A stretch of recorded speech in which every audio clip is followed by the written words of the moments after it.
Louvado seja nosso Senhor Jesus Cristo. Vamos fazer a nossa leitura do livro dos Provérbios, 14º encontro, para Provérbios, capítulo 5, do versículo 15 a 23. Beber no próprio poço. Ouçamos nossa leitura.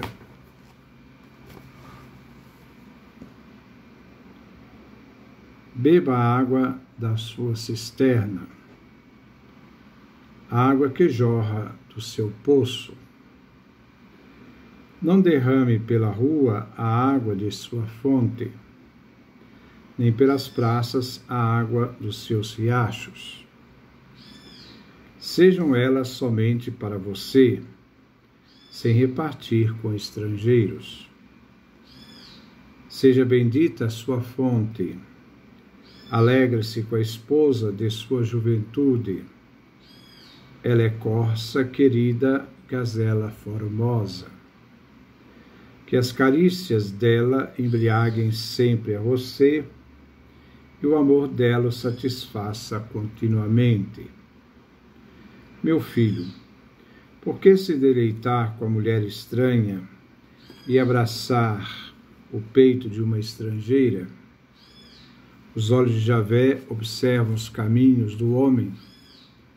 Ele vigiam todas as trilhas.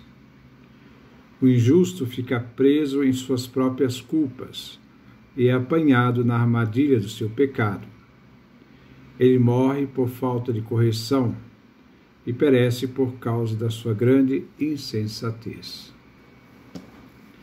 Lembrando que nós estamos aqui também no campo da metáfora, das figuras de linguagem. Versículo 15.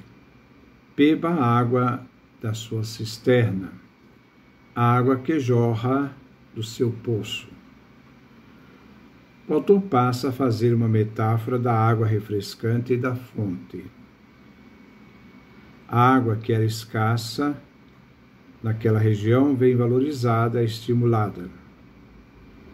A metáfora quer expressar a união do marido e sua esposa no primeiro sentido, mas não fica só nesse sentido.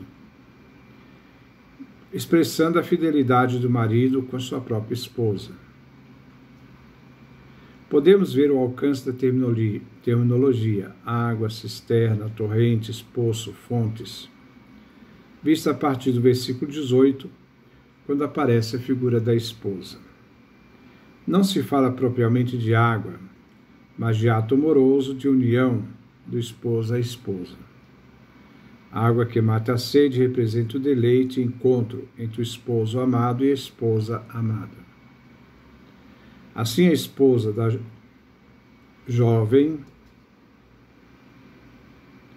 a esposa da juventude, bem comparada com os mananciais de frescor que matam a sede. A maneira de falar já supõe o ideal monogâmico, visto que os termos estão no singular. Não retrata de cisterna e poços, mas de cisterna e poço no singular, como única fonte de frescor. Agora vem a metáfora daquilo que é apresentado como relação marido e mulher. A metáfora se refere à Torá, cisterna, poço, que preserva a memória do que se aprende com ela.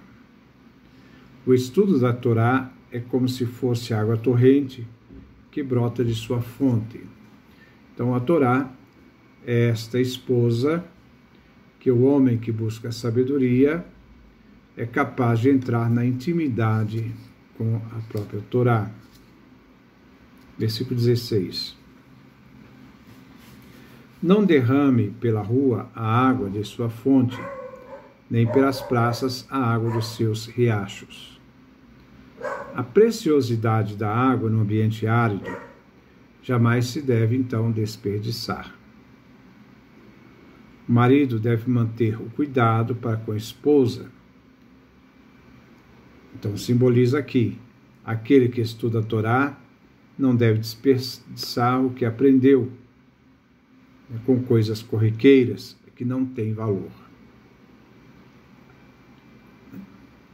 que se aprende com a Torá deve fazer expandir o intelecto e a vitalidade moral.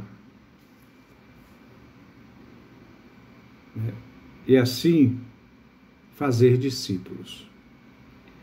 Existe outra tradução, que suas fontes se espalhem para fora, os fluxos de água nas ruas. O texto hebraico não se constrói com a negativa, mas positiva. O que se aprende com a Torá, a esposa, se torna então o esposo, no caso aquele que esposou a Torá, casou com a Torá, se torna propagador do seu conhecimento e faz discípulos nas ruas. Versículo 17. Sejam elas somente para você, sem repartir com estrangeiras. A versão hebraica diz, e não estranhos a você. O que se aprendeu com a Torá, onde se encontra a fonte do conhecimento, se torna então uma fonte inicial. No matrimônio se refere ao monoganismo, onde não se reparte a amada com os estrangeiros. Assim também, o judeu não reparte a amada, a Torá, com estrangeiros. Isto é,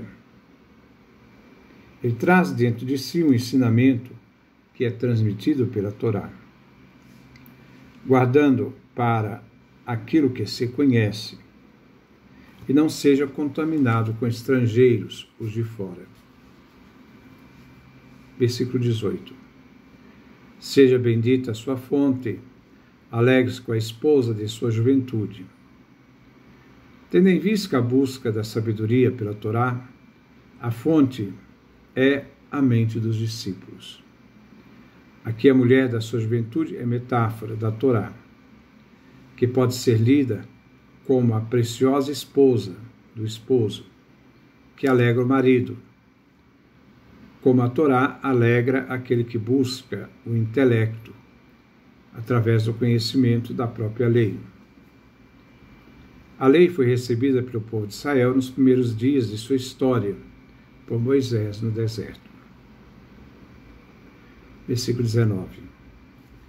Ela é a corça querida, gazela famosa, que as carícias dela embriaguem sempre a você, e o amor dela o satisfaça continuamente. O versículo aqui faz lembrar o Cântico dos Cânticos, onde se canta o amor do amado pela amada, revelando na metáfora a fascinação do amor. Vemos neste versículo a exaltação da alegria do amor para com a amada, a Torá, a lei. A metáfora do embriagar se refere ao vinho, sinal de festa e alegria. Na metáfora que se refere à Torá, vemos a experiência daquele que está inteiramente envolvido numa relação de amor com a Torá, que se compara ao amor do marido com a esposa. Versículo 20. Meu filho, por que se deleitar com a mulher estranha e abraçar o peito de uma estrangeira? Mulher estranha, estrangeira, se refere também às falsas filosofias, visto que a Torá é fonte de sabedoria dada a Israel. Não se deve desprezar os sábios de Israel, nem buscar sabedoria entre os pagãos.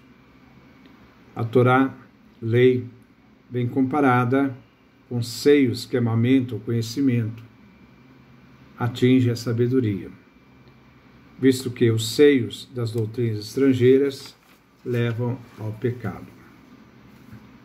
Na metáfora do marido com a esposa, o deleite da esposa satisfaz o marido. A Torá, ele busca na Torá esse sentido, essa satisfação, essa monogamia, essa unidade do conhecimento, daquele que procura sabedoria, com o encontro com a Torá. Versículo 21. Os olhos de Javé observam os caminhos do homem e lhe vigiam todas as trilhas. Javé é onisciente, tudo sabe e vê. O versículo tem um sentido moral, que deve definir a atitude ética de quem caminha diante de Deus. Deus, conhecedor de tudo, sabe das virtudes e pecados dos seres humanos. Quem observa a Torá e quem não observa, ele sabe quem é e quem não é. O marido que é fiel à esposa, no caso, o marido, é aquele que aprende com a Torá. O marido que não é fiel é aquele que não aprende com a Torá. Versículo 22. O injusto fica preso em suas próprias culpas e é apanhado na armadilha de seu pecado. O julgamento divino diante da infidelidade, o pecado, manifesta que a pessoa culpada se torna vítima de seus próprios erros. Assim, o marido infiel em sua relação com a sua esposa. Aquele que está preso é preso pelas suas próprias cordas, que um dia o enforcarão. Será vítima do próprio pecado, o pecado que vai se voltar contra ele. Aquele que age mal pensa estar sustentado pelas suas ações, mas ele mesmo se enforca pela própria busca do pecado e sua cegueira. Versículo 23. Ele morre por falta de correção e perece por causa de sua grande insensatez. A motivação do ser humano pelos impulsos egoístas significa que a infidelidade do esposo é perverso e o faz pecador. Ele que busca nas filosofias pagãs seu próprio fim, irá um dia enforcar nessas próprias cordas e terá de enfrentar a morte por própria escolha, pois não se deixou ser corrigido pela Torá, revelando assim a sua própria insensatez. Esse é o nosso pequeno comentário. Que Deus nos dê a sua graça, a sua bênção, sua face resplandeça sobre nós.